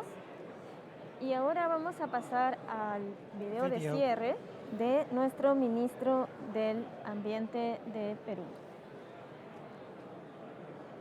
Buenos días con todas y todos. Nos complace compartir con ustedes los avances que tiene el Estado peruano en la articulación con el sector privado para cumplir con nuestro desafío climático al año 2030. Tras la ratificación del Acuerdo de París por parte del Perú, la articulación con el sector privado se ha fortalecido, con lo que se ha conllevado a construir de manera colectiva una hoja de ruta al año 2030 para la implementación de nuestro desafío climático, o NDC, con los principales gremios empresariales del Perú, así como promover un conjunto de iniciativas con el sector privado en el marco de la Comisión Nacional sobre Cambio Climático. Fruto de ello, instalamos juntos con los aliados estratégicos la Mesa de Acción Climática ODS 13, con el objetivo de visibilizar las acciones empresariales alineadas a nuestro desafío climático e incentivar su réplica y escalamiento entre sus pares empresariales, teniendo como estrategias de inversión tres rutas muy importantes: la huella de carbono Perú, acuerdo de producción limpia y acciones de sostenibilidad. También apoyamos la instalación del grupo impulsor permanente del sector privado y financiero para incrementar la participación del sector empresarial en la implementación de nuestro desafío climático, a través de la provisión de bienes y servicios bajos en carbono, administración de fondos de inversión resilientes al clima, inclusión de riesgos climáticos en el sistema financiero y transversalizar el enfoque climático en su cadena de valor, proveedores, trabajadores y clientes. Además, en octubre del año 2020, el Ministerio del Ambiente instaló la Mesa de Trabajo del Protocolo Verde, junto con la Asociación de Bancos del Perú, la Federación Peruana de Cajas Municipales de Ahorro y Crédito y la Asociación de Instituciones Microfinancieras del Perú, para la incorporación de criterios de sostenibilidad en los proyectos e inversiones que financia el sistema bancario peruano. Finalmente, quiero agradecer a los 20 gremios e iniciativas empresariales que conforman el grupo impulsor permanente del sector privado y financiero, y a los 2 gremios empresariales que hoy han demostrado la importancia del esfuerzo público y privado para lograr nuestros compromisos climáticos. Junto a ello, expreso mi gratitud a Schutten, representante de la Iniciativa Global de Turberas, quien amablemente nos ha dado la oportunidad de presentar nuestro trabajo articulado con el grupo impulsor permanente del sector privado y financiero. En ese sentido, resalto el compromiso de seguir colaborando estrechamente para incrementar las sinergias en favor del desarrollo de una economía socialmente inclusiva, baja en carbono y resiliente al clima para todas y todos los peruanos. Muchas gracias. Thank you. Gracias. Thank you very much. Thank you, Minister. Thank you, all the participants from Peru, to showcasing how, from a country perspective, we can have the business can be very much involved in developing and delivering the NDCs. And it's great to hear that.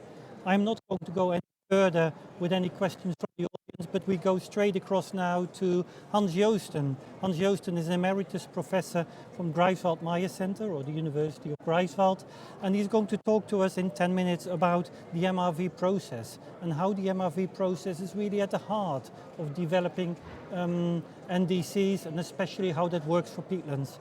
Hans, over to you. Good morning, afternoon, evening, wherever you are.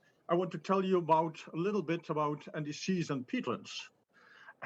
It is clear that NDCs cover wide areas, wide sectors, but within the land sector, the nature-based solutions, we have to give priority to peatlands, because peatlands are only a small area, but therefore we have to know where they are, so where we can avoid damaging them. This requires mapping. There is outside much more knowledge than you might think, and next week a new global peatland map in detail will be presented to show what is already known. Peatlands are important because they contain huge carbon stocks, and it is relevant to know what of these carbon stocks can be mobilized when the peatlands are misused. Because if they are misused, if they are drained, they will cause huge emissions. And we have to know, therefore, if they are drained and how deeply they are drained. The immense emissions that are currently there, some 2 gigaton of CO2 equivalents, 4 to 5% of all global anthropogenic emissions, can be reduced almost completely by rewetting. And peatlands are also important because it's a unique way to combine mitigation, adaptation, and the delivery of a lot of ecosystem services. With respect to the NDCs, we have to consider the NDCs as a long-term program.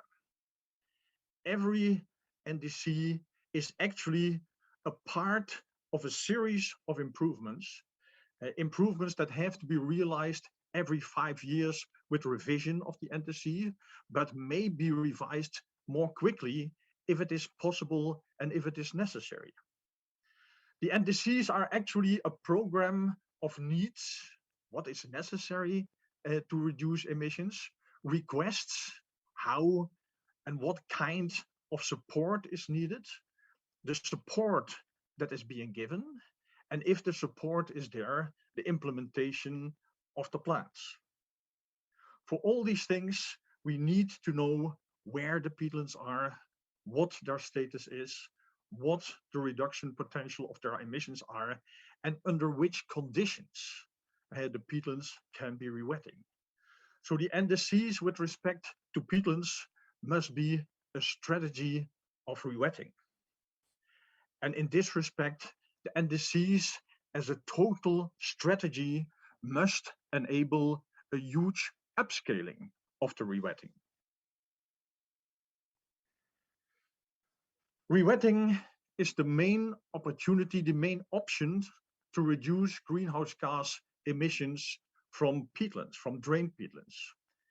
And actually, the relationship between emissions and drainage is rather clear. It is a linear relationship as soon as the water level is below the surface.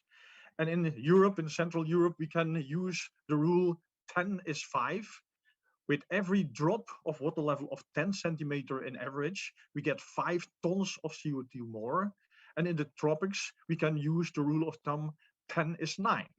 With every 10 centimeter drop of water level in average, we get 9 tons of CO2 more. That is an easy option for monitoring. Rewetting is also the only option to minimize emissions. In fact, we have to reduce the emissions from drained peatlands to 0 by 2050 or 2070 to reach the aims of the Paris Agreement. And therefore, the rule applies: 0 is 0. A water level of 0 centimeters below the surface means that you have 0 emissions. Rewetting peatlands on this scale is an enormous challenge. In the European Union, we will need to rewet 500,000 hectares of peatlands every year. In Europe, the total of Europe, 1 million hectares, and in the world, 2 million hectares of drained peatlands per year to keep the temperatures between 1.5 and 2.0 degrees. If we really have to go to 0 emissions, we actually only have 2 options. We rewet these peatlands and leave them where they are. We create new wet wildernesses, which will provide a lot of new biodiversity and other ecosystem services. Or we make paludicultures, wet agriculture and forestry.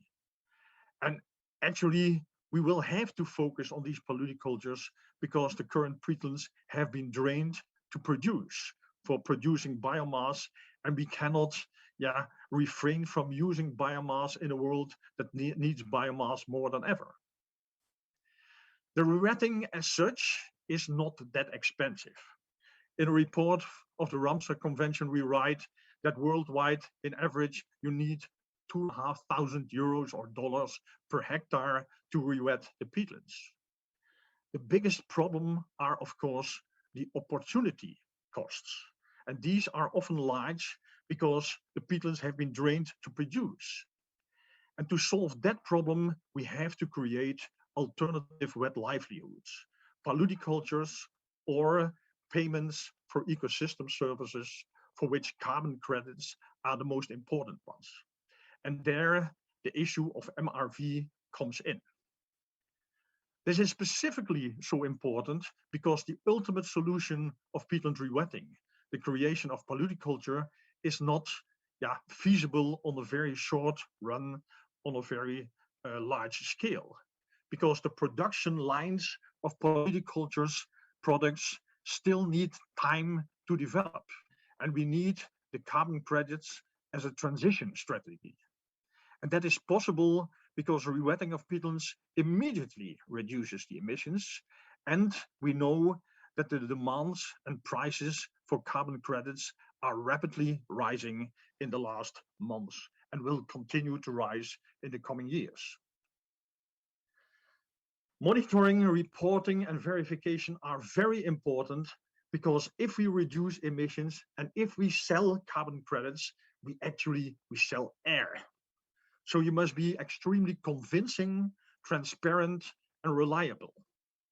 It means that you have to apply methodologies with very good criteria with respect to baseline, additionality, measurability, verifiability, can others check it, conservatism, permanence, leakage, and the impact the rewetting will have on community and biodiversity. Important for MRV and implementation of emission reductions is also the issue of double counting that is part of the Article 6 discussions at these COPs. With respect to MRV methodologies, the monitoring, reporting, and verification, there is a huge variety of options that vary from citizen science to remote sensing with help of satellites. And all these methods have their advantages and disadvantages. So every project and every country must develop and implement tailor-made solutions, but they must be convincing, transparent, and reliable to be productive. In the end, we have to come to a world where all peatlands are wet. These peatlands must be wet for the land, for the people, for the climate, forever. Thank you. Hans. As always, very inspiring to hear you talk about MRVs and how they are part of the solution, and how understanding the carbon accounting is critical, not only to report properly back on the NDCs and make them an integral part of the country NDCs, but also to look into the future and see how we can use that knowledge to drive action and to fund that action. And it's critical to hear you speak about that. The last speaker of today is Tatiana Minajeva, and I'll go straight over to her. Tatiana has been a peatland expert working globally for her whole career. She's working very closely together with Wetlands International, and she's going to talk to us about data and how data at the beginning of the whole of the MRV process that we already saw is important and crucial. So this is our last speaker of today. Tatiana, over to you. Hi Hans, thank you very much, dear ladies and gentlemen. Thank you for coming to the pavilion. I don't know if you see my presentation now. As I'm sharing the screen. I would like just to follow up what Hans Josten, with whom we also work very closely. Do you hear me, Hans? I can hear you, Tatiana, but we haven't. Yes, I can see you now, and hopefully we'll get you. But I have now to again reshare my presentation. I saw share it again. Okay. I can hear you, Tatiana, and I just saw your presentation on the screen, but it's gone again. We'll wait again. It's coming up now. We've got it back live. 10 minutes for you, Tatiana. Great, thank you. So just follow up to what Hans Josten told, I would like to look at some practical things about the including peatlands in NDC. So we know that every NDC consists from these 5 main components you have to describe. activities on adaptation and mitigation, you have to describe methods of monitoring, verification, reporting, how Hans Josten already told, and to describe procedures for management and the sources of finances. And this all you have to remember when you are going to include peatlands in the NDCs. So actually, it seems that with peatlands is everything easy. Yeah, you can then look at the pavilion and our several films which are nicely explain that natural peatlands ecosystem are good and drain peatland ecosystems, as Hans explained, are bad. And maybe it is very easy, but in reality it is not. So, and we have good this concept that we developed all together in IMCG about this triangular water, peat, and plants, or water, peat, and biota, which are component of peatlands. And using this, we can really assess how much of ecosystem functions peatland is losing after the use, and try to also assess this and to include on the reporting. And we can try to look at how much we gain due to mitigation measures applied to use on peatlands, or due to restoration. And we even can translate it to the ecosystem services and apply ecosystem services to assess the adaptation effect of our activities. But when we come to the national reporting, then we see that we are very limited capacity. Yeah, so we have categories for land uses. They are like managed wetlands in our case, which were unmanaged only before us. And then we have to set the baseline and assess every year how our wetlands are migrating to the other categories. Yeah. So, and actually, the activity which is the couple which is considered by IPCC and by the national reporting is drainage and rewetting only. So, and basing on this, I would like to just to look at several difficulties which we have with the peatlands, and how and what we really have to address more in the COP, and peatland community have to push through the next decisions of IPCC. When we look at the peatlands, we see that first of all there are other impacts than drainage, which turn peatlands from sinks to sources.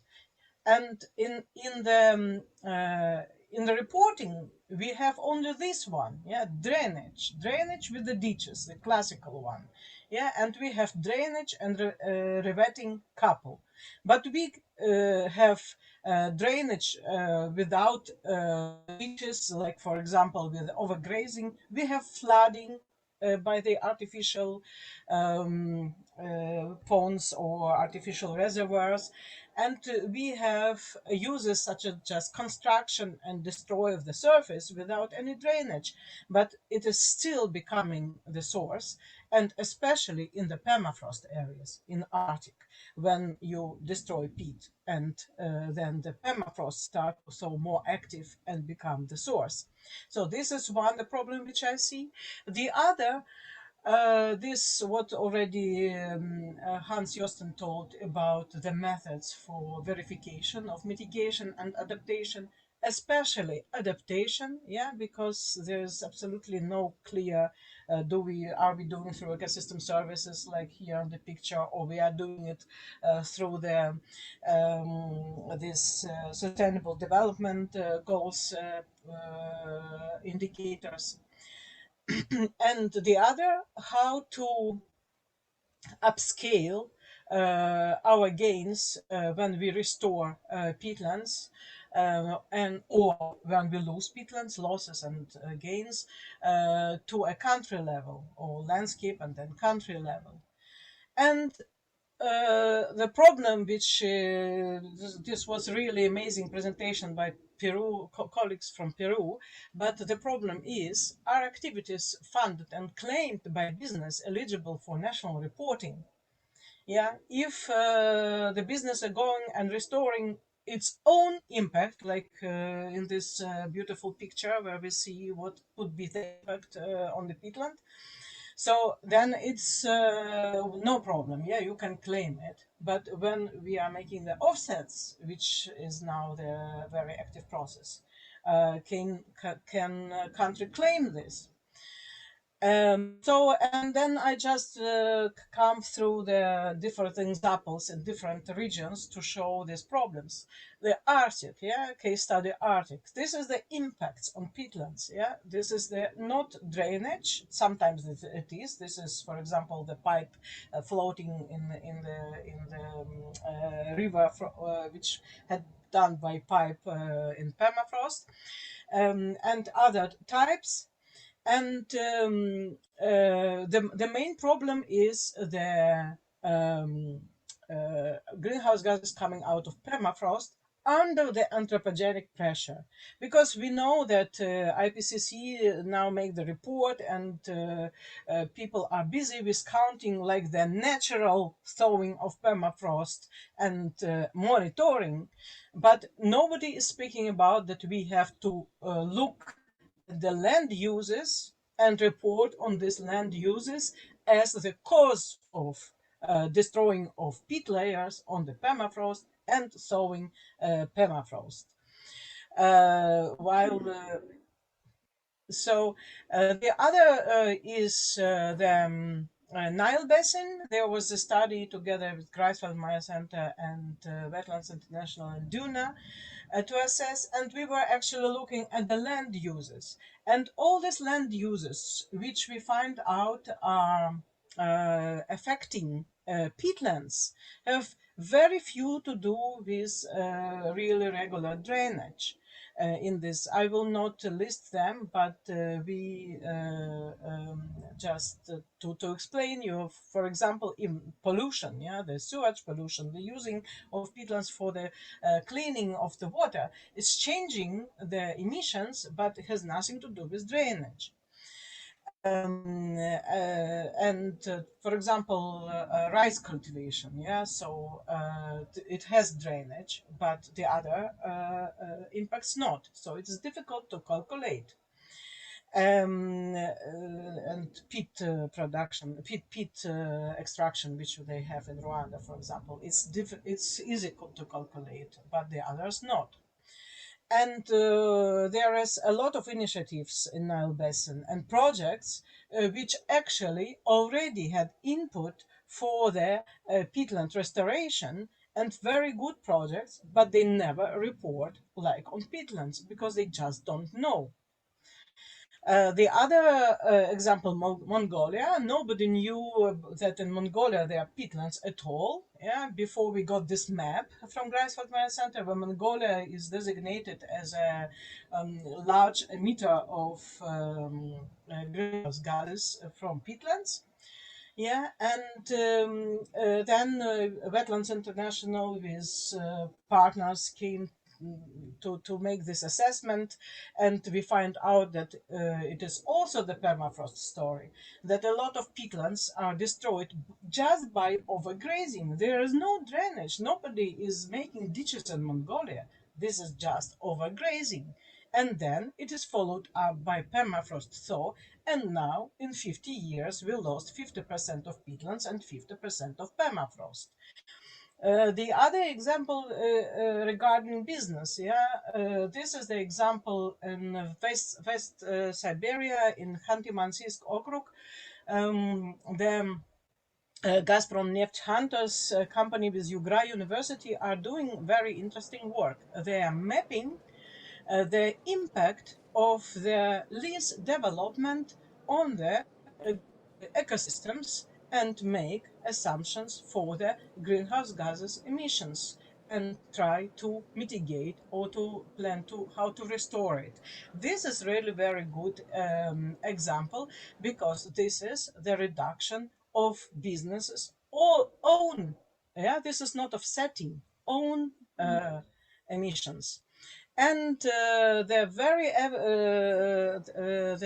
last is the Petros project, which you will find a lot of materials in the Peatland pavilion on this project. I will not keep you long on this, but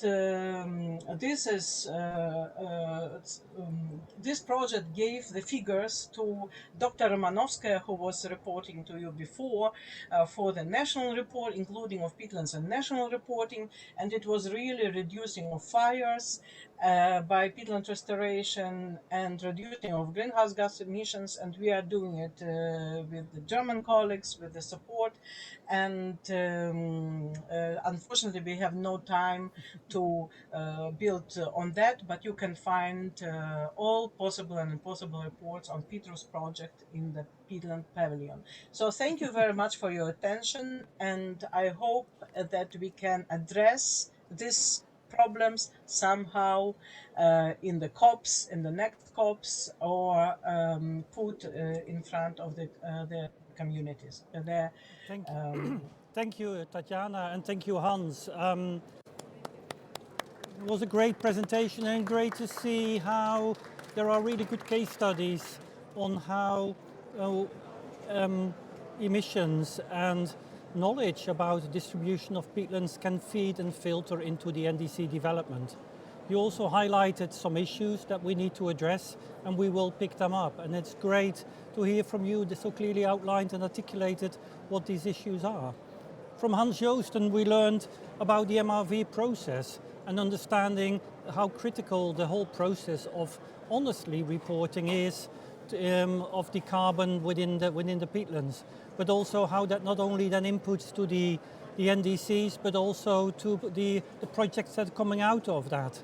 Before that, we heard from our colleagues in Peru, really showcasing how the business and the big business in Peru is taking the NDCs and taking carbon and climate change and mitigation and adaptation to climate change serious. And it's been an honor to have the minister speaking here, and also the initiative, the business initiative in Peru, speaking about how they are getting on with the NDCs. And then becoming to the front of this whole two-hour session, we heard Romeo Bertolini, the Vice Director of the NDC Partnership, talking about how the NDC Partnership is there, ready, willing to help and support the inclusion of wetlands, and in particular peatlands in the NDC. And we as Wetlands International will keep working with the NDC Partnership and pushing that forward. I think there is a little hiccup in my sound, but it seems to be going all right now again. And lastly, at the beginning of the session, here. At the beginning of the session, is this mic live now? Okay. At the beginning of the session, we heard from Dr. Anna Romanovskaya, and she showed how the Russian Federation is utilizing now the knowledge developed for peatlands and on the emissions from peatlands in their NDCs and reporting that. So thank you all for a very worthwhile and rich discussion session in a 2-hour session on peatlands and NDCs. I have thoroughly enjoyed that, and I see as well that my colleagues in the audience, both here physically and virtually online, have been thoroughly enjoying this session, and it serves as an inspiration for us to move forward the inclusion of peatlands in the NDCs, but also showcasing what kind of support and knowledge there is to do that. So with that, I'm going to close this session. Thank you very much indeed. Thank you for an amazing session, and thank you for being there as an amazing audience, both physically and virtually. And I look forward to hearing from you again. Thank you.